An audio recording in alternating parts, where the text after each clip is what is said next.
Enfants de la butte et leurs parents. Alors, purée de cochon.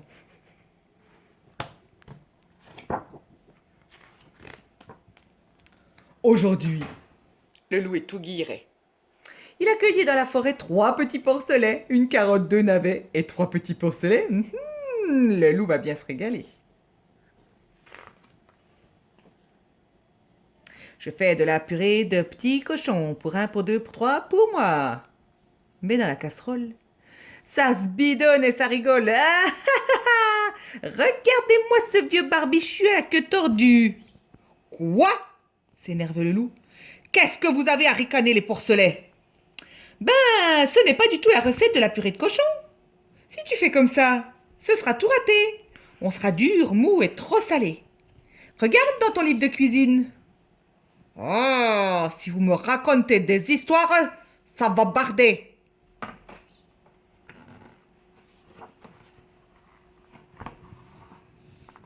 Alors, le loup tourne furieusement les pages de son livre encore et encore. Ah zut! C'est que je ne sais pas lire. Ah, nous on sait. Passe-nous le livre, on va t'aider. Bon, pour une bonne purée de cochon, il faut avant tout un gros pot de miel. Mais, mais je n'en ai pas. Ah, mais c'est écrit dans la recette. Pas de miel, pas de purée. Oh, mais je sais où en trouver. Comme Père Ours pourra me dépanner. Le loup file en chantonnant, ravi à l'idée de ce bon repas. Je fais de la purée de petits cochons, pour 1, pour 2, pour 3, pour moi. Mais comme le loup n'a pas lu le panneau, attention abeilles, eh ben, pique et repique, pique en haut et pique en bas, les abeilles s'en donnent à cœur joie.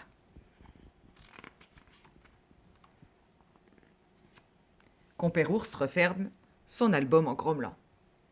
Mais où allais-tu, vieux barbichu? Tu n'as pas lu ce qui est écrit? Eh, c'est que je ne sais pas lire. Je veux juste du miel pour ma purée de cochon. Quoi? Oui, c'est écrit dans la recette. Pas de miel, pas de purée. Tiens ton miel, loup, mais tu devrais apprendre à lire. Bah, la lecture, c'est bon pour les serpents à lunettes. Moi, je suis un loup. Et un loup, ça ne lit pas.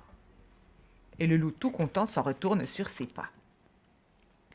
Ah, voilà le miel, à moi la bonne purée. Ouh là là là là, pas si vite, protestent les porcelets, la bouche pleine de carottes et de navets. Il faut aussi un bon gros fromage. Mais je n'en ai pas. Ha ha! Mais c'est écrit dans la recette. Pas de fromage, pas de purée. Oh mais je sais où en trouver, s'écrie le loup. Maître Renard en a toujours un de côté. Le loup file en chantonnant. Je fais de la purée de petits cochons, pour 1, pour 2, pour 3, pour moi. Interdit au corbeau, danger, piège. Eh, comme le loup n'a pas lu le panneau, pim pam poum et patatras, le loup tombe dans le trou. Maître Renard referme son roman en rouspétant. Ben où es-tu, vieux barbichu? T'as pas lu ce qui est écrit? Eh, c'est que je ne sais pas lire, je veux juste du fromage pour ma purée de cochon. Oui, c'est écrit dans la recette, pas de fromage, pas de purée. Tiens, ton fromage, loup, mais je t'assure, tu devrais apprendre à lire. Bah, la lecture, c'est bon pour les chouettes à chignons. Moi, je suis un loup. Et un loup, ça ne lit pas. Et le loup, tout content, s'en retourne sur ses pas. Voilà le fromage, à moi la bonne purée. Hop, hop, hop, hop, hop, pas si vite, s'exclament les porcelets. Ils ont le groin plein de miel. Il faut aussi un gros morceau de beurre. Pff, mais je n'en ai pas non plus. Ah, mais c'est écrit dans la recette. Pas de beurre, pas de purée. Bon, je sais où en trouver. Je connais une grand-mère qui en a plein son garde-manger. Je fais de la purée de petits cochons, pour 1, pour 2, pour 3, pour moi. Attention, école, interdit au loup. Le loup n'a pas lu le panneau. Crac boum badaboum, le voilà saucissonné dans la cour de récré. Grand-mère referme son magazine en ricanant. Ah ah, où es-tu, vieux barbichu? T'as pas lu ce qui est écrit? Est-ce que je ne sais pas lire? Je veux juste du beurre. Pourquoi? Tu ne sais pas lire? Mais qu'est-ce que tu me chantes là? Bah, la lecture, c'est bon pour les taupes à l'oignon. Moi, je suis un loup, et un loup, ça ne lit pas. Taratata, pas de tralala, je vais t'apprendre, assieds-toi. Le loup lit, souffle et sue. Allez, reprenons. A, B, C, D, des carottes et des navets. Et on ne copie pas sur le chaperon. Après bien des leçons, le loup a appris à lire.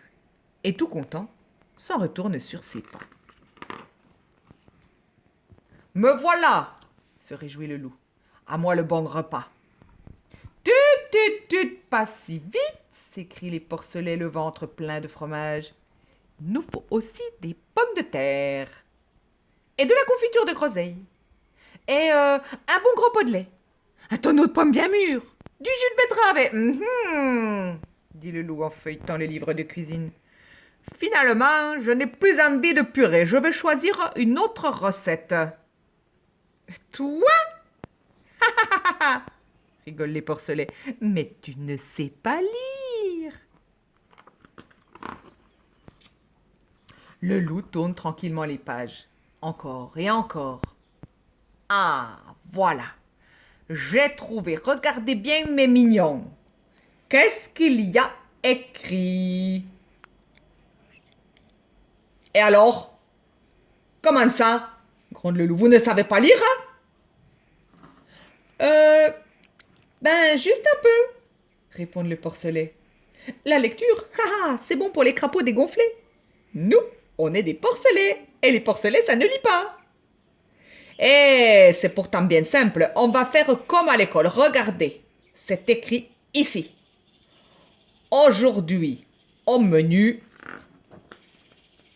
Alors, le plus petit des porcelets lève le doigt. Moi, je sais, il y a écrit aujourd'hui au menu, torchon grillé. C'est bien, mon petit saucisson, c'est presque ça, mais pas tout à fait.